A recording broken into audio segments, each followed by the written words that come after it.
గారు, శంకర్ మౌనిక్ గారు, సాయి గారు, అడ్వకేట్ శరత్ గారు.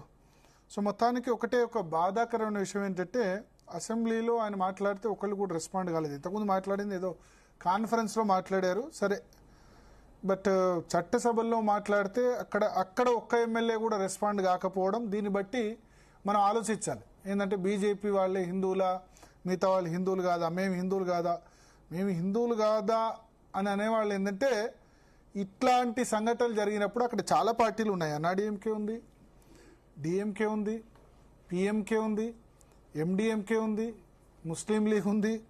అఫ్కోర్స్ ముస్లిం లీగ్ మాట్లాడుతున్న ఎక్స్పెక్ట్ చేయలేం. వీసీకే ఉంది. ఇన్ని పార్టీలు ఉన్నప్పుడు ఎవరు కూడా మాట్లాడకపోవడం అన్నది చాలా బాధ కలిగించిన అంశం. సరే, సనాతన ధర్మం నిర్మూలన అవుతుందా, చిన్న స్టాలిన్ పార్టీ నిర్మూలన అవుతుందా అన్నది చూద్దాం.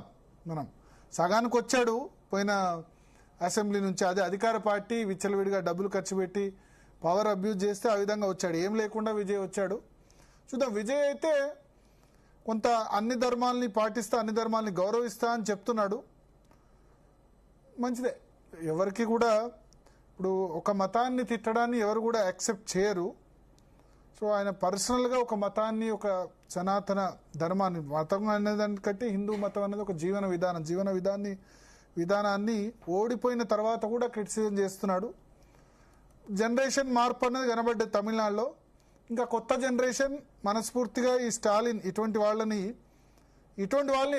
ఎరాడికేట్ చేస్తే, రాజకీయ పరంగా ఎరాడికేట్ చేస్తే అంతకంటే మించింది ఇంకోటి ఏది ఉండదనే అనుకోవచ్చు. ఇది వాళ్ళ DNA. Stay tune to Zee Telugu news. Welcome back. Tamil Nadu